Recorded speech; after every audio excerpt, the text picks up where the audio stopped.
Hello everyone, আসসালামু আলাইকুম। কাছে এবং দূরে, দেশ এবং দেশের বাহিরে যে যেখান থেকে আমার আজকের ভিডিওটি দেখছেন, আশা করছি সকলেই আল্লাহর রহমতে ভালো আছেন। আলহামদুলিল্লাহ, আমরাও ভালো আছি। আজকে আপনাদেরকে দেখাবো আমি ঈদ উপলক্ষে কি পিঠা বানাচ্ছি। আর সেই পিঠাগুলোর ভিতরেই একটি পিঠা, যেটা আমাদের এলাকায় নকশি পিঠা বা ফুল পিঠা নামেই চলে, মানে সবাই জানে। তো যাই হোক, চলেন সরাসরি চলে যাচ্ছি আমি আমার আজকের পিঠার রেসিপিতে। তো আমি এখানে আটা, চালের আটা, সিদ্ধ চালের আটা দিয়ে একটি ডো করে নিয়েছিলাম, মোটামুটি সফট একটি ডো। আর সেই ডো দিয়ে এখন আমি পিঠা বানিয়ে নিচ্ছি। তো দেখেন আজকে আমার পিঠাগুলো কীরকম হয়। যদিও জানি খুব বেশি ভালো হবে না, কারণ বিগত ৫ বছর যাবৎ আমাদের ঘরে কোনো পিঠা বানানো হয় না, কারণ আমার বাবা অসুস্থ ছিল।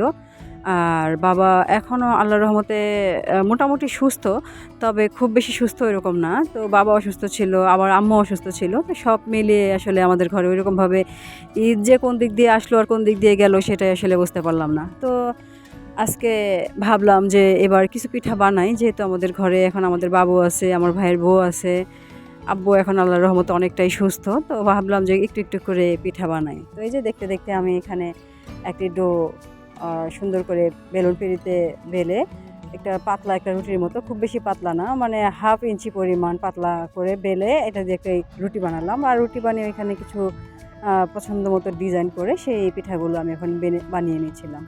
তো এই পিঠাগুলো মূলত নরসিংদী এলাকাতে খুব বেশি চলে, নরসিংদী, কাপাসিয়া ওইদিকে আমাদের এদিকে। তো আমাদের যেহেতু পাশাপাশি এলাকায়, তো আমরাও মোটামুটি পারি, খুব বেশি পারি না। আর কোনো এক সময় তো এই পিঠাগুলো এত বেশি বানাতাম যে বাসায় আম্মুর বকাই শুনতে হতো।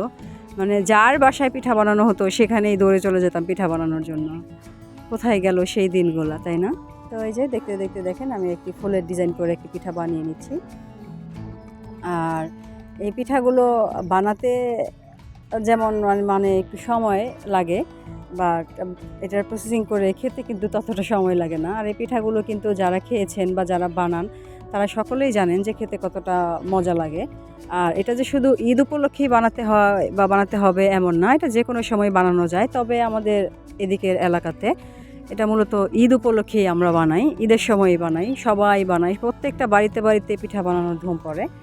তো দেখতে দেখতে একটি পিঠা বানিয়েও ফেললাম আমি। ডিজাইনটা কীরকম হয়েছে অবশ্যই কমেন্টস করে জানাবেন। আর এখন আমি আরও একটি পিঠার ডিজাইন আপনাদেরকে দেখিয়ে দিচ্ছি। তো বললামই তো আগে যে যেহেতু বিগত 5 বছর যাবৎ পিঠা বানাই না, তো হাতটা অনেকটাই বসে গিয়েছে। তো পিঠা বানাতে গিয়ে মনে হলো যে কী পিঠা বানাবো, কোনো ডিজাইনই পাচ্ছিলাম না খুঁজে। তো তারপরেও নিজের মন মতো করে বানাচ্ছিলাম, যেরকম মনে আসছিল ওরকমই বানাচ্ছিলাম। আসলে একটা সময় থাকে যে সময়টাতে মানুষের মনেও অনেক আনন্দ থাকে, যে কোনো কাজ করতেও অনেক আনন্দ লাগে। পিঠা বা যে কোনো কাজেই খুব বেশি উৎসাহ নিয়ে করা হয়। আর যত দিন যেতে থাকে তত আসলে মানুষের আগ্রহ কমতে থাকে, আর সময়টাও আসলে কমে যায়। তো ঠিক সেম বিষয়টা আমার ক্ষেত্রেই হয়েছে। এখন মনে করেন আগে যেরকম ধৈর্য ছিল বা যেরকম উৎসাহ ছিল, আগ্রহ ছিল, ওইগুলো নিয়ে পিঠা বানাতাম, এখন আর ওইরকম ধৈর্য, ইচ্ছা, আগ্রহ কোনোটাই নাই। তো তারপরেও কেন জানি এবার মনে হলো যে কয়েকটা পিঠা বানাই। তো এর আগেও কিছু পিঠা বানিয়েছিলাম, যেটা সুই সিরিঞ্জ পিঠা বলে। সেই পিঠার রেসিপিটা আমার চ্যানেলে দেওয়া আছে।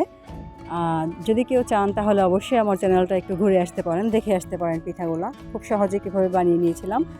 আর এই ডো দিয়ে আমি শুধুমাত্র ফুল পিঠাই বানাবো না, এই ডো দিয়ে আমি ঝিনুক পিঠা যেটাকে বলে বা চিরুনি পিঠা, ওই পিঠাটাও বানাবো। তো আজকে শুধুমাত্র আমি এই ফুল পিঠাগুলো বানালাম, এই ফুল পিঠার রেসিপিটাই আপনাদেরকে দেখিয়ে দিলাম। আর অন্য একটা সময় আমি ওই চিরুনি পিঠার রেসিপিটাও আপনাদেরকে দিয়ে দিব। আমি এখানে শুধুমাত্র পিঠা থেকে তৈরি করা থেকে আপনাদেরকে দেখিয়েছি। কেউ যদি চান তাহলে কিভাবে আমি এই পিঠার গোলাটা করলাম বা পিঠার জন্য ডোটা তৈরি করলাম সেটাও আমি আপনাদেরকে দেখিয়ে দিব। তো যাই হোক, এই যে দেখতে দেখতে আমি এখানে বেশ কিছু পিঠা বানিয়ে নিলাম। আর এরকমভাবে পিঠাগুলো বানাতে কিন্তু ভালোই লাগে। আর এই পিঠাগুলো মূলত একা একা বানাতে কিন্তু বেশি ভালো লাগে না। পিঠা বানানোর সময় 2-3 জন যদি থাকে তাহলে গল্প করতে করতে পিঠাগুলো যে কোন ফাঁকে বানানো শেষ হয়ে যায় সেটা আসলে আর টেরই পাওয়া যায় না। তো যাই হোক, এতক্ষণ যারা কষ্ট করে আমার ভিডিওটি দেখছেন, যদি আমার আজকের ভিডিওটি আপনাদের ভালো লেগে থাকে তাহলে অবশ্যই একটি লাইক করবেন। আপনার একটি লাইক আমার ভিডিওটিকে আরও কয়েকজনের কাছে পৌঁছে দিতে সহায়তা করবে। আর যদি খুব বেশি ভালো লেগে থাকে তাহলে অবশ্যই আমার চ্যানেলটিকে সাবস্ক্রাইব করে দিবেন আর পাশে থাকা বেল বাটনটি প্রেস করে দিবেন। আর আমার জন্য সকলেই দোয়া করবেন। আর সবাইকে ঈদের অগ্রিম শুভেচ্ছা। আর যেহেতু পবিত্র রমজান মাস চলছে, সকলেই জানি আল্লাহর রহমতে রোজা রাখছেন। আর সবাই যেন ভালোভাবে রোজা রাখেন। সবাইকে আল্লাহ তার মনের নেক মকসদগুলো পূরণ করার তৌফিক দেয়, বেশি বেশি আমল করার তৌফিক দেয়। তো সকলেই ভালো থাকবেন। আর আমি পিঠাগুলো সবগুলো একত্রে বানিয়ে নিব, বানিয়ে আমি পিঠাগুলো ডুবো তেলের ভিতরে ভেজে নিব। তো আপনারা দেখতে থাকেন, আর আমি আজকের মতো আপনাদের কাছ থেকে বিদায় নিচ্ছি। আল্লাহ হাফেজ, আসসালামু আলাইকুম।